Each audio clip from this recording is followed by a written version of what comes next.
Hello every one, പുതിയ വീഡിയോയിലേക്ക് എല്ലാവർക്കും സ്വാഗതം. നാളെ തൊട്ട് അങ്ങനെ മോഡൽ എക്സാം ഒക്കെ തുടങ്ങാനായിട്ട് പോവുകയാണ്. എനിക്ക് തോന്നുന്നു ഓൾമോസ്റ്റ് എല്ലാവരും അല്ലെ ഇപ്പൊ പഠിച്ചിട്ടൊക്കെ കഴിഞ്ഞിട്ടുണ്ട്. നമ്മൾ കഴിഞ്ഞ 2 വീഡിയോ ഇട്ടിരിക്കുന്ന എന്തിനെ പറ്റിയായിരുന്നു? മോസ്റ്റ് ഇമ്പോർട്ടന്റ് ക്വസ്റ്റ്യൻസ് ഓൺ ഫിസിക്സും കെമിസ്ട്രിയും അല്ലെ. ഫിസിക്സിലെയും കെമിസ്ട്രിയിലെയും ചോദിക്കാവുന്ന മോസ്റ്റ് ഇമ്പോർട്ടന്റ് ആയിട്ടുള്ള ക്വസ്റ്റ്യൻസ് ആണ്. അതിൽ കൂടുതലും കമന്റ്സ് വന്നിട്ടുള്ളത് സാറേ ബയോളജി എടുക്കാവോ എന്നാണ്. ബയോളജിയുടെ ഇമ്പോർട്ടന്റ് ആയിട്ടുള്ള ക്വസ്റ്റ്യൻസ് പറയാവുന്നതാണ്. ബയോളജി അറിയത്തില്ല മക്കളെ, അതുകൊണ്ടാണ് ഞാൻ എടുക്കാത്തതും അതിന്റെ ഇമ്പോർട്ടൻസ് പറയാത്തതും. എന്താ പറയണ്ടേ, എന്നാലും നിങ്ങൾ എന്ത് ചെയ്യുക, പ്രീവിയസ് ഇയർ ക്വസ്റ്റ്യൻ പേപ്പേഴ്സ് ഒക്കെ നോക്കുക. നാളെ നടക്കുന്ന മോഡൽ എക്സാമിന്റെ ക്വസ്റ്റ്യൻ പേപ്പേഴ്സ് നോക്കുക. അതിലെ ക്വസ്റ്റ്യൻസ് ഒക്കെ കൂടുതലും റിപ്പീറ്റ് ചെയ്ത് ചോദിക്കാം. അതുകൊണ്ട് എന്ത് ചെയ്യാം, നിങ്ങൾ അതും കൂടെ നന്നായിട്ട് പഠിച്ചതിന് ശേഷമുള്ള എന്ത് ചെയ്യാവുള്ളൂ, സെപ്റ്റംബർ 7-ാം തീയതി പരീക്ഷയ്ക്ക് പോകാം. ഓക്കെ, നമ്മളിവിടെ പകുതി വരെ പറഞ്ഞു നിർത്തിയേക്കുമായിരുന്നു ലോസ് ഓഫ് മോഷന്റെ പാർട്ട് 1 അല്ലെ. ലോസ് ഓഫ് മോഷന്റെ പാർട്ട് 1 ആയിരുന്നു. എന്നോട് ഇടയ്ക്കിടയ്ക്ക് എല്ലാവരും ചോദിക്കുന്നുണ്ട്, സാറേ പാർട്ട് 2 എന്നൊക്കെ പറഞ്ഞ് ഇടാവോ എന്നൊക്കെ പറഞ്ഞ് ചോദിക്കുന്നുണ്ട്. അതുകൊണ്ട് തന്നെ നമ്മൾ ഇന്ന് എന്ത് ചെയ്യാൻ പോവാ, ലോസ് ഓഫ് മോഷന്റെ പാർട്ട് 2 ആണ് നമ്മൾ എന്ത് ചെയ്യുന്നത്, ഇന്ന് പഠിക്കാനായിട്ട് പോകുന്നത്. ഓക്കെ, ലോസ് ഓഫ് മോഷന്റെ പാർട്ട് 2.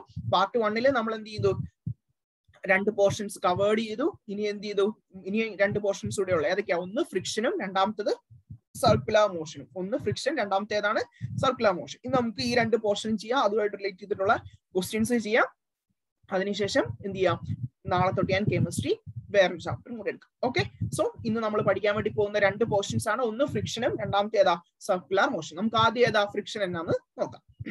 വലിയ ഇമ്പോർട്ടന്റ് ആയിട്ടുള്ള പോർഷൻ അല്ല ഫ്രിക്ഷൻ. കൂടുതലും ക്വസ്റ്റ്യൻസ് വരുന്ന അതിന്റെ അകത്ത് സർക്കുലർ മോഷനിൽ നിന്ന് നമ്മൾ ആദ്യം പറഞ്ഞിട്ടുള്ള ന്യൂട്ടൺസ് സെക്കൻഡ് ലോയിലെ F=ma ൽ നിന്ന്. നോക്കിയ മക്കളെ, നമ്മുടെ ഫസ്റ്റ് പോർഷൻ ആണ് ഫ്രിക്ഷൻ എന്നാന്ന്. നോക്കിയേ, ഫ്രിക്ഷൻ എന്നാന്നൊന്നും പരീക്ഷയ്ക്ക് ചോദിക്കത്തില്ല. അതുകൊണ്ട് എന്ത് ചെയ്യാ, നിങ്ങൾ ഈ ജസ്റ്റ് ഒരു ഡെഫിനിഷൻ വായിച്ചു നോക്കുക, പിന്നെ ആ ഭാഗത്തോട്ടേ നോക്കണ്ട. നോക്കിയേ, ഫ്രിക്ഷൻ എന്ന് പറയുന്നത് friction is the force which opposes the relative motion between 2 surfaces in contact. 2 surface കോണ്ടാക്റ്റിലാവുന്നു. 2 സർഫസ് കോണ്ടാക്റ്റിലാവുമ്പോൾ അതൊരു സാധനം മൂവ് ചെയ്യുകയാണെങ്കിൽ അതിനെ ഒപ്പോസ് ചെയ്യുന്ന ഫോഴ്സ്. ഒരു സാധനം ഫ്രണ്ടിലോട്ട് പോവാം, അതിനെ ഒപ്പോസ് ചെയ്യുന്ന ഫോഴ്സ്, അങ്ങോട്ട് പോകാനായിട്ട് സമ്മതിക്കാത്ത ഒരു ഫോഴ്സ്, ആ ഫോഴ്സിനെ വിളിക്കുന്ന പേരാണ് എന്ത്, ഫ്രിക്ഷണൽ ഫോഴ്സ് എന്ന് പറയാം. അപ്പൊ ഫ്രിക്ഷൻ എന്ന് പറഞ്ഞാൽ it is nothing but a force. ഒരു ഫോഴ്സ് ആണ് എന്തിനാ, relative motion between 2 surfaces in contact.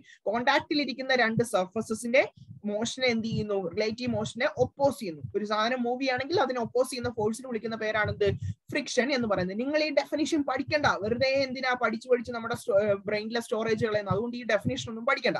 നിങ്ങൾ അറിയേണ്ട കാര്യങ്ങൾ ഇനി വരുന്ന കാര്യങ്ങളൊക്കെ. 2 ടൈപ്സ് ഫ്രിക്ഷൻ ഉണ്ട്. ഏതൊക്കെ ടൈപ്പ് ഫ്രിക്ഷൻ ഉള്ളത്? Friction are of 2 types. 2 type friction ഉണ്ട്. ഒന്നാമത്തത് സ്റ്റാറ്റിക് ഫ്രിക്ഷൻ എന്ന് പറയും. രണ്ടാമത്തെ ഏതാ, കൈനറ്റിക് ഫ്രിക്ഷൻ എന്ന് പറയും. സ്റ്റാറ്റിക് എന്ന് പറഞ്ഞാൽ നമുക്കറിയാം, സ്റ്റാറ്റിക് എന്ന് പറഞ്ഞാൽ അനങ്ങാതെ ഇരിക്കുക. സ്റ്റാച്ചു എന്ന് പറയത്തില്ലേ, സ്റ്റാച്ചു എന്ന് പറയുന്നത് അനങ്ങാതിരിക്കുക എന്നല്ലേ, നമ്മൾ കളിച്ചിട്ടുള്ള കളിയാ അല്ലെ. 2, 3 എന്ന് പറയുമ്പോൾ സ്റ്റാച്ചു അല്ലെ, അത് ഓർക്കുന്നില്ലേ. അപ്പൊ സ്റ്റാച്ചു എന്ന് പറഞ്ഞാൽ അനങ്ങാതിരിക്കുക. കൈനറ്റിക് എന്ന് പറയുന്നത്, കൈനറ്റിക് മൂവ് ചെയ്യുന്നതിന് പറയുന്ന പേരാണെന്ത്, കൈനറ്റിക് ഇക്വേഷൻ എന്ന് പഠിച്ചിട്ടില്ലേ. കൈനറ്റിക് എന്ന് പറഞ്ഞാൽ മൂവ് ചെയ്യുന്നു. സ്റ്റാറ്റിക് എന്ന് പറഞ്ഞാൽ അനങ്ങാതിരിക്കുന്നു, റെസ്റ്റിലിരിക്കുന്നു. അപ്പൊ റെസ്റ്റിലിരിക്കുന്ന ഒരു ഒബ്ജക്റ്റ് സ്റ്റാർട്ട് ചെയ്യാൻ തുടങ്ങുമ്പോൾ അവിടെ എന്ത് ചെയ്യും, ആ സർഫസ് എന്ത് ചെയ്യും, ഒപ്പോസീവ് ഫോഴ്സ്, ഒപ്പോസീവ് മോഷനെ തടയും. അതായത് സ്റ്റാർട്ട് ചെയ്യാനായിട്ട് തുടങ്ങുമ്പോൾ, മൂവ് ചെയ്യാനായിട്ട് തുടങ്ങുന്നതിന് മുമ്പ് എന്ത് ചെയ്യും, അത് തുടങ്ങുന്ന സമയത്ത് എന്ത് ചെയ്യുന്നു, അത് പോവണ്ട എന്ന് പറഞ്ഞ് തിരിച്ച് ഒപ്പോസ് ചെയ്യുന്ന ഫോഴ്സ് ആണ് എന്ത്, സ്റ്റാറ്റിക് ഫ്രിക്ഷൻ. നോക്കിയേ, friction between 2 surfaces in contact as long as the body is at rest. റെസ്റ്റിലിരിക്കുന്ന ഒരു ബോഡിക്ക് എന്ത് ചെയ്യുന്നു, തിരിച്ചു കൊടുക്കുന്നത്. അതായത് സ്റ്റാർട്ട് ചെയ്യാൻ തുടങ്ങുന്നതേ ഉള്ളൂ, എബൌട്ട് ടു സ്റ്റാർട്ട് ചെയ്യാൻ തുടങ്ങുന്നതിന് മുമ്പ് എന്ത് ചെയ്യുന്നത്, അതിനെ ഒപ്പോസ് ചെയ്യുന്ന ഫോഴ്സ് ആണ് എന്ത്, സ്റ്റാറ്റിക് ഫ്രിക്ഷൻ എന്ന് പറയുന്നത്. മനസ്സിലല്ലേ? ഫ്രിക്ഷൻ എന്ന് പറഞ്ഞാൽ ഒപ്പോസിങ് ഫോഴ്സ് ആണ്. ഇതെപ്പോഴാ സ്റ്റാറ്റിക് എന്ന് പറഞ്ഞാൽ മൂവ് ചെയ്യാൻ തുടങ്ങുന്നതിന് മുമ്പ് അതിനെ ഒപ്പോസ് ചെയ്യുന്ന ഫോഴ്സ് ആണ് എന്ത്, സ്റ്റാറ്റിക് ഫ്രിക്ഷൻ. കാരണം ഇപ്പൊ ഞാനൊരു പടം വരയ്ക്കുകയാണെങ്കിൽ ഇത് നമ്മുടെ സർഫസ് ആണെന്ന് വെച്ചോ, ഇത് നമ്മുടെ ബോഡി എന്ന് പറയുന്ന സാധനം ഇങ്ങോട്ടാണ് മൂവ് ചെയ്യുന്നത്. അപ്പൊ ഞാൻ ഇങ്ങോട്ട് ഫോഴ്സ് കൊടുത്താലേ ഉള്ളൂ അത് മൂവ് ചെയ്യത്തുള്ളൂ. ഇത് ഞാൻ കൊടുക്കുന്ന ഫോഴ്സ്, ഇതിനെ ഒപ്പോസ് ചെയ്യുന്ന ഫോഴ്സ് ആണ് എന്ത്, സ്റ്റാറ്റിക് ഫ്രിക്ഷൻ. FS എന്ന് കൊടുക്കാം. FS എന്ന് പറയുന്നത് സ്റ്റാറ്റിക് ഫ്രിക്ഷൻ. ഇത് മൂവ് ചെയ്യാൻ തുടങ്ങിയോ? ഇല്ല, ഇത് എബൌട്ട് മൂവ് ചെയ്യാനായിട്ട് തുടങ്ങിയിട്ടില്ല, ഇപ്പോഴും സർഫസിൽ തന്നെ ഇരിക്കും. അപ്പൊ അതാണ് എന്ത്, static friction. As long as the body is at റെസ്റ്റിലിരിക്കുന്ന ഒരു ബോഡി ജസ്റ്റ് ഒന്ന് മൂവ് ചെയ്യാൻ തുടങ്ങുന്നതിന് മുമ്പുള്ള ഫ്രിക്ഷണൽ ഫോഴ്സ്, അതിനെ വിളിക്കുന്ന പേരാണ് സ്റ്റാറ്റിക് ഫ്രിക്ഷൻ എന്ന് പറയുന്നത്. ഇനി നോക്കി, രണ്ടാമത്താണ് കൈനറ്റിക് ഫ്രിക്ഷൻ. ഇപ്പൊ കൈനറ്റിക് ഫ്രിക്ഷൻ എന്ന് പറയുന്നത് ഇറ്റ് ഈസ് മൂവിങ്. അതെന്ത് ചെയ്തോണ്ടിരിക്കുക? മൂവ് ചെയ്യുമ്പോൾ അതിനെന്ത് ചെയ്യുന്നു? ഓപ്പോസ് ചെയ്യുന്ന ഫോഴ്സ് ആണ് എന്ത്? കൈനറ്റിക് ഫ്രിക്ഷൻ എന്ന് പറയുന്നത്. കൈനറ്റിക് ഫ്രിക്ഷൻ എന്ന് പറഞ്ഞാൽ ഒരു സർഫസ് ഉണ്ട്, ആ ബോഡി എന്ത് ചെയ്തോണ്ടിരിക്കുക? നമ്മൾ ഇവിടെ ഫോഴ്സ് കൊടുത്തു, പക്ഷെ എന്ത് ചെയ്യുക? ഇത് മൂവ് ചെയ്തോണ്ടിരിക്കുക, ഇങ്ങോട്ടും മൂവ് ചെയ്തോണ്ടിരിക്കുക. കണ്ടോ? ഈ ബോഡി എന്ത് ചെയ്യുക? ഇങ്ങനെ മൂവ് ചെയ്തോണ്ടിരിക്കുക. ആ സമയത്ത് ഓപ്പോസ് ചെയ്യുന്ന ഫോഴ്സ് ആണ് എന്ത്? Kinetic friction. FK എന്ന് കൊടുക്കും. FK എന്ന് പറയുന്നത് when it is moves, അതായത് എന്ത് ചെയ്യുക? മൂവ് ചെയ്തോണ്ടിരിക്കുക, ബോഡി മൂവ് ചെയ്തോണ്ടിരിക്കുമ്പോൾ അതിനെ ഓപ്പോസ് ചെയ്യുന്ന ഫോഴ്സ് ആണ് എന്ത്? Kinetic friction. ഇത് ആരെ ഫ്രിക്ഷൻ കൊടുക്കുന്നത്? സർഫസ് തന്നെയല്ലേ? ഏത് സർഫസിലാണോ പോകുന്നത്? നമുക്കറിയാലോ, ഒരു ടൈൽസിലൂടെ നടക്കാനും ഒരു ടാർ ഇട്ട റോഡിലൂടെ ഒക്കെ, ടാർ ഇടാത്ത റോഡിലൂടെ ഒക്കെ നടക്കാനായിട്ട് രണ്ടിനും രണ്ട് രീതിയല്ലേ? രണ്ടും എന്താ വ്യത്യസ്തമായിട്ടൊരു രീതിയിലാണ്. നമുക്ക് വേദന എടുക്കും അല്ലെ? ടൈൽസിലൂടെ പെട്ടെന്ന് നടക്കാനായിട്ടൊക്കെ പറ്റും. അപ്പൊ അവിടെ എന്താ? ഫ്രിക്ഷൻ കുറവ്. ആ സമയത്ത് മറ്റേ റഫ് ആയിട്ടുള്ള സർഫസ് ആണെങ്കിൽ എന്തായിരിക്കും? ഫ്രിക്ഷൻ കൂടുതലായിരിക്കും. അപ്പൊ അങ്ങനെയാണ് എന്ത്? സ്റ്റാറ്റിക്കും കൈനറ്റിക് എന്ന് പറഞ്ഞാൽ. സ്റ്റാറ്റിക് എന്ന് പറഞ്ഞാൽ when it is about to start, actually it is in റെസ്റ്റിലിരിക്കുകയാണ്. കൈനറ്റിക് ഫ്രിക്ഷൻ എന്ന് പറഞ്ഞാൽ when it moves, അത് എന്ത് ചെയ്തുകൊണ്ടിരിക്കുക? മൂവ് ചെയ്തുകൊണ്ടിരിക്കുക. അപ്പൊ ഇതാണ് രണ്ട് ടൈപ്പ് ഫ്രിക്ഷൻ എന്ന് പറഞ്ഞാൽ. ഒന്ന് സ്റ്റാറ്റിക്കും, രണ്ടാമത്തേതാ കൈനറ്റിക് ഫ്രിക്ഷൻ. നമുക്ക് ഇതിനെ പറ്റി ഡീറ്റെയിൽ ആയിട്ട് പഠിക്കാനുണ്ട്. സോ എന്താണ് ഇത് രണ്ടൊന്നും ആദ്യം അറിഞ്ഞു വെക്കുക, എന്താണ് ഫ്രിക്ഷൻ എന്നൊന്നും അറിയണം. ഓക്കെ, നമുക്ക് സ്റ്റാറ്റിക് ഫ്രിക്ഷൻ എന്നാണ്. ഓക്കെ മക്കളെ, നമ്മൾ ഓരോന്നും പഠിക്കാൻ വേണ്ടി പോകണം. ആദ്യം പഠിക്കുന്നത് സ്റ്റാറ്റിക് ഫ്രിക്ഷൻ എന്നാണ്. ഓൾറെഡി ഞാൻ പറഞ്ഞു, സ്റ്റാറ്റിക് ഫ്രിക്ഷൻ എന്ന് പറഞ്ഞാൽ എബൌട്ട് ടു സ്റ്റാർട്ട് ചെയ്യുന്നതിന് മുമ്പുള്ള ഫ്രിക്ഷണൽ ഫോഴ്സിന് വിളിക്കുന്ന പേരാണ് സ്റ്റാറ്റിക് ഫ്രിക്ഷൻ എന്ന് പറഞ്ഞാൽ. അതായത് സ്റ്റാറ്റിക് ആണ്, ഇത് സ്റ്റാച്ചു ആണ്, അത് എന്ത് ചെയ്യുന്നില്ല? റെസ്റ്റിലാണ്, അതായത് മൂവ് ചെയ്യുന്നില്ല. ഓക്കെ, സോ ഇത് നോക്കിയേ, it's value increases from 0 to a maximum value. ഈ സ്റ്റാറ്റിക് ഫ്രിക്ഷന്റെ ഒരു പ്രത്യേകത എന്നതാ? ഈ സ്റ്റാറ്റിക് ഫ്രിക്ഷന്റെ വാല്യൂ 0-ൽ നിന്ന് മാക്സിമം വാല്യൂ എത്തും. അപ്പം മിനിമം വാല്യൂ എത്രയാ? 0. അപ്പൊ ഈ ഒരു മാക്സിമം വാല്യൂ എത്തും എന്ന് പറഞ്ഞില്ല, ആ മാക്സിമം വാല്യൂവിന് ഒരു പേരുണ്ട്. ഈ ഒന്നാമത്തെ പോയിന്റ് ഓർത്തില്ലെങ്കിലും കുഴപ്പമില്ല. രണ്ടാമത്തെ പോയിന്റ് നോക്കി, the maximum value of static friction is called limiting friction. Static ഫ്രിക്ഷന്റെ മാക്സിമം വാല്യൂവിനെ വിളിക്കുന്ന പേരാണ് എന്ത്? Limiting friction. കുറെ ഫ്രിക്ഷൻ വരുന്നുണ്ട്, ഒന്നും മാറിപ്പോരുത് കേട്ടല്ലോ. ഇത് വൺ വേർഡ് ആയിട്ട് ചോദിക്കാവുന്ന ക്വസ്റ്റ്യനാ. Maximum value of static friction, ഒന്നാമത് പഠിക്കുന്ന ഫ്രിക്ഷൻ ആണ് സ്റ്റാറ്റിക് ഫ്രിക്ഷൻ. അതിന്റെ മാക്സിമം വാല്യൂവിനെ വിളിക്കുന്ന പേരെന്നതാ? Limiting friction. Maximum value of static friction, static ഫ്രിക്ഷന്റെ മാക്സിമം വാല്യൂവിനെ വിളിക്കുന്ന പേരാണ് എന്ത്? Limiting friction. അത് റെപ്രസെന്റ് ചെയ്യുന്നത് FS മാക്സ്. FS എന്ന് പറഞ്ഞാൽ സ്റ്റാറ്റിക് ഫ്രിക്ഷൻ, അതിന്റെ മാക്സിമം വാല്യൂ ആയതുകൊണ്ടാണ് എന്ത്? FS മാക്സ് എന്ന് കൊടുത്തിരിക്കുന്നത്. മനസ്സിലായല്ലോ? അപ്പൊ ഈ FS മാക്സ് എന്ന് പറഞ്ഞാൽ എന്നതാ? Limiting friction. ലിമിറ്റിംഗ് ഫ്രിക്ഷൻ എന്ന് പറയുന്നത് maximum value of static friction. മനസ്സിലായല്ലോ? ഞാൻ അടുത്ത് നോക്കിയാൽ മക്കളെ, limiting friction is the static frictional force just before sliding. നമുക്ക് അറിയാവുന്ന കാര്യം തന്നെയാണ്. ലിമിറ്റിംഗ് ഫ്രിക്ഷൻ എന്ന് പറഞ്ഞാൽ ഒരു സ്റ്റാറ്റിക് ഫ്രിക്ഷണൽ ഫോഴ്സ് അല്ലേ? സ്റ്റാറ്റിക് ഫ്രിക്ഷന്റെ മാക്സിമം വാല്യൂവിനെ വിളിക്കുന്ന പേരാണ് ലിമിറ്റിംഗ് ഫ്രിക്ഷൻ. അത് എപ്പോഴാ? Just before sliding. സ്ലൈഡ് ചെയ്യുന്നതിന് തൊട്ട് മുമ്പ്, ഇങ്ങനെ പോവാൻ പോവാ, സ്ലൈഡ് ചെയ്യാൻ പോവാ, ആ സ്ലൈഡ് ചെയ്യാൻ പോകുന്നതിന് തൊട്ട് മുമ്പുള്ള ആ ഫ്രിക്ഷണൽ ഫോഴ്സിനെ വിളിക്കുന്ന പേരാണ് എന്ത്? ലിമിറ്റിംഗ് ഫ്രിക്ഷൻ എന്ന് പറയും. Just before sliding. അപ്പൊ limiting friction is the static frictional force just before sliding. Okay, ആ മൂന്നാമത്തെ പോയിന്റ് ഓർത്തില്ലെങ്കിലും കുഴപ്പമില്ല. നിങ്ങൾ രണ്ടാമത്തെ പോയിന്റ് ആണ് മെയിൻ ആയിട്ട് ഓർക്കേണ്ടത്. The maximum value of static friction is called limiting friction, FS max. ഇനി നോക്കിയാൽ ലോസ് ഓഫ് സ്റ്റാറ്റിക് ഫ്രിക്ഷൻ ഉണ്ട്. പരീക്ഷയ്ക്ക് ചോദിച്ചിട്ടുള്ള ക്വസ്റ്റ്യൻ ആണ് ലോസ് ഓഫ് സ്റ്റാറ്റിക് ഫ്രിക്ഷൻ. എന്താണെന്ന് പറഞ്ഞിരിക്കുന്നത്? അതിനകത്ത് ഒന്നാമത് പറഞ്ഞിരിക്കുന്ന പോയിന്റ് എന്ന് പറഞ്ഞാൽ, magnitude of the limiting friction is independent of area of contact between two bodies. അതായത് ഈ ലിമിറ്റിംഗ് ഫ്രിക്ഷന്റെ വാല്യൂ ഏരിയനെ ഡിപ്പെൻഡ് ചെയ്യുവോ? ഇല്ല, ഡിപ്പെൻഡ് ചെയ്യത്തില്ല. ഏതിനെയാണ്? ഏരിയനെ ഡിപ്പെൻഡ് ചെയ്യത്തില്ല. ഏത്? സ്റ്റാറ്റിക് ഫ്രിക്ഷന്റെ വാല്യൂ ഏരിയനെ ഡിപ്പെൻഡ് ചെയ്യത്തില്ല. സ്റ്റാറ്റിക് ഫ്രിക്ഷൻ എന്ന് പറഞ്ഞാൽ അറിയാലോ, സ്റ്റാറ്റിക് ഫ്രിക്ഷന്റെ വാല്യൂ ഏരിയനെ ഡിപ്പെൻഡ് ചെയ്യത്തില്ല, ഇൻഡിപെൻഡന്റ് ആണ്. മനസ്സിലായല്ലോ? അപ്പോൾ സ്റ്റാറ്റിക് ഫ്രിക്ഷൻ എന്ന് പറഞ്ഞാൽ എന്നായിരുന്നു? സ്റ്റാറ്റിക് ഫ്രിക്ഷൻ എന്ന് പറഞ്ഞാൽ, അപ്പോൾ ഒരു സർഫസ് ഉണ്ട്, ആ സർഫസിലൂടെ ഒരു ബോഡി മൂവ് ചെയ്യുന്നു, ഇങ്ങോട്ട് മൂവ് ചെയ്യുന്നു, അതിന് ഓപ്പോസ് ചെയ്യുന്ന ഫോഴ്സ് ആണ് എന്ത്?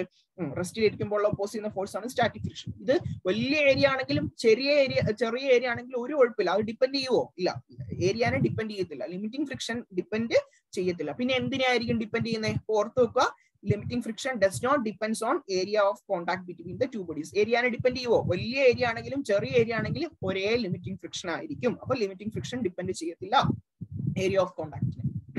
അടുത്ത് നോക്കിയേ, രണ്ടാമത്തെ പോയിന്റ് എന്ന് പറഞ്ഞാൽ limiting friction is proportional to normal reaction. ഈ പോയിന്റ് ഓർത്ത് വെക്കുക. ലോസ് ഓഫ് സ്റ്റാറ്റിക് ഫ്രിക്ഷൻ ചോദിച്ചാൽ ഈ പോയിന്റ് ആണ് എഴുതേണ്ടത്. ലോസ് ഓഫ് സ്റ്റാറ്റിക് ഫ്രിക്ഷൻ ചോദിച്ചാൽ എന്ത് എഴുതണം? Limiting friction is proportional to normal reaction. എന്തായി നോർമൽ? ഇപ്പൊ ഇതുണ്ടോ, ഇപ്പൊ ഇങ്ങോട്ടൊരു ബോഡി മൂവ് ചെയ്യുന്നു, അതിനെ ഓപ്പോസ് ചെയ്യുന്ന FS എന്ന് കൊടുത്തു. ഇത് നോക്കിയേ, ഇതിനെ നോർമൽ എന്ന് പറഞ്ഞാൽ ഈ സർഫസിന് പെർപെൻഡിക്കുലർ ആയിട്ട് കണ്ടോ, ഇങ്ങോട്ട് മുകളിലോട്ടുള്ള ഫോഴ്സ് ആണ് നോർമൽ എന്ന് പറഞ്ഞാൽ. ഒരു ഒബ്ജക്റ്റ് ഇങ്ങനെ ഇരിക്കുവാണെങ്കിൽ ആ ഒബ്ജക്റ്റിന് നേരെ പെർപെൻഡിക്കുലർ ആയിട്ട് കൊടുക്കുന്ന ഫോഴ്സ് ആണ് എന്ത്, നോർമൽ റിയാക്ഷൻ അല്ലെങ്കിൽ നോർമൽ ഫോഴ്സ് എന്ന് പറയും. ക്യാപിറ്റൽ ലെറ്റർ N വെച്ചാണ് നമ്മൾ റെപ്രസെന്റ് ചെയ്യുന്നത്. അപ്പൊ ലിമിറ്റിംഗ് ഫ്രിക്ഷൻ എന്ന് പറഞ്ഞാൽ എന്തിനോട് പ്രൊപ്പോർഷണലാ? നോർമൽ റിയാക്ഷനോട് പ്രൊപ്പോർഷണൽ. ലിമിറ്റിംഗ് ഫ്രിക്ഷൻ എന്ന് പറഞ്ഞാൽ ഏതാ?